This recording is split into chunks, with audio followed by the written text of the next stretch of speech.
তো ধরুন আপনার দরকার হলো দুটা এরে, দুটা অ্যাসোসিয়েটিভ এরেকে আপনি মার্জ করতে চাচ্ছেন, তো আপনি এটা কিভাবে মার্জ করবেন? অথবা দেখা গেল দুটা ইন্ডেক্স এরেকে আপনি মার্জ করতে চাচ্ছেন, কিভাবে মার্জ করবেন? তো এটা করবেন কিভাবে? তো জাস্ট আমরা এটাকে রিমুভ করে দিচ্ছি। হ্যাঁ, তো রিমুভ করে দিলাম। তো এখানে জাস্ট আমরা কি করলাম, আমরা একটা এরে ডিফাইন করলাম। সাপোজ আমি দিলাম AR1 অথবা AR1, আমি এরে দিলাম, অর্থাৎ AR1। তো এখানে আমি একটা এরে তৈরি করলাম, এমটি এরে তৈরি করলাম। তো এর মধ্যে আমি কিছু এর ইন্ডেক্সে আমি কিছু দিয়ে নিলাম। সাপোজ আমি এটা দিলাম রেড, তারপর এটা দিলাম কি গ্রিন, দুটাই থাক। তারপরে দিলাম AR2, ওকে। তো 2 দিলাম, তারপরে এখানে দিলাম ব্লো দিলাম, তারপরে এখানে দিলাম ইউলো। তো আমি চাচ্ছি যে সবগুলোকে মার্চ করে এক করে ফেলবো। তার জন্য আপনি কি করবেন? খুব সহজ, জাস্ট কি করবেন, মার্চ এরে মার্চ নামে একটি ফাংশন আছে। হ্যাঁ, এরে তারপরে আন্ডারস্কোর মার্চ, ওকে। তো এরে মার্চের মধ্যে আপনি যে কাজটি করবেন, এখানে আপনি যে দুটো মার্চ করবেন, যে দুটো এরে, তো এই দুটো এরে যে ভেরিয়েবলগুলো তো রেখেছেন, এই ভেরিয়েবলগুলো জাস্ট ধরিয়ে দিবেন, দিয়ে দিলাম।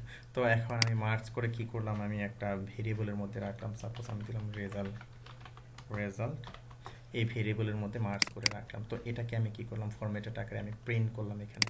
হ্যাঁ, এরে আকারে প্রিন্টার করলাম। এই যে প্রি ট্যাগের মধ্যে। তো আমি যখন এটাকে সেভ দেবো, সেভ দেওয়ার পরে দেখুন যে এটাকে একটা এরেতে পরিণত হয়েছে, তাই না? রেড গ্রিন ব্লু ইয়েলো, এই যে দেখুন রেড গ্রিন ব্লু ইয়েলো। তো আমি কি করলাম, জাস্ট এরে মার্চ এই ফাংশনের মধ্যে কি আমি দুটা ভেরিয়েবল দিয়ে নিলাম, যে দুটার মধ্যে আমি কি এরেটা রেখেছি, ওকে। তো এখন আমরা দেখবো অ্যাসোসিয়েটিভ এরে কি আপনি কিভাবে মার্জ করবেন। তো এখানে একটা কথা আমি বলে রাখি, একটা গুরুত্বপূর্ণ একটা কথা, কারণ অ্যাসোসিয়েটিভ এরেকে যখন আপনি মার্জ করতে যাবেন, তখন আপনি দেখবেন যে অনেকগুলা তার বেশ কিছু কি সিমিলার কি হতে পারে। তো সিমিলার কি হলে সে কি করবে, লাস্টের কিটাকে ধরবে, ধরে সে আগের গুলাকে ওভাররাইট করে দেবে, আগের গুলাকে সে প্রিন্ট করবে না। যেমন ধরুন এটা কিভাবে কাজ করে আমি আপনাদেরকে বিষয়টা বুঝিয়ে বলছি, অর্থাৎ আমি এখানে লিখে দিচ্ছি। হ্যাঁ, আচ্ছা, আমি এটাকে রিমুভ করে দিয়ে আমি আবার এখানে লিখছি যে এরে আন্ডারস্কোর 1, ওকে। তো এরে আন্ডারস্কোর 1 দিয়ে আমি কি করলাম, এখানে একটা এরে তৈরি করে নিলাম। আমি এটাকে অ্যাসোসিয়েটিভ এরে তৈরি করব। আমরা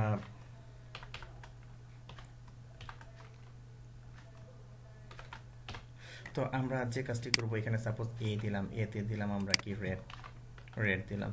তো এরকম আমি আরেকটা তৈরি করে নিই। সাপোজ আমি বি দিলাম, আর বিতে দিলাম কি গ্রিন দিলাম, ওকে।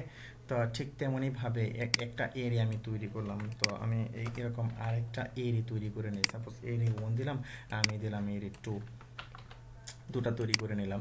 তো এখানে সাপোজ আমি ইন্ডেক্স এটাকে দিলাম সি, আবার এটা বি থাকলো। তো সিতে আমি দিলাম যে ব্লো, আবার বিতে দিলাম কি আমি ইয়েলো, ওকে।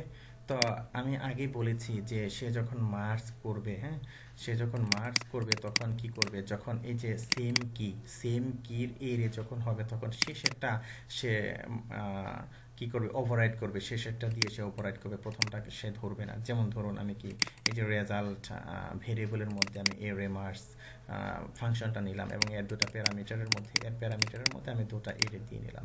তারপরে যে রেজাল্টকে কি করলাম, আমি প্রিন্টার করলাম, ওকে। তো এখন যদি আমি রিলোড দিই, আপনি দেখবেন যে এই যে রেড বি ইয়েলো ব্লু নিয়েছে, তাই না?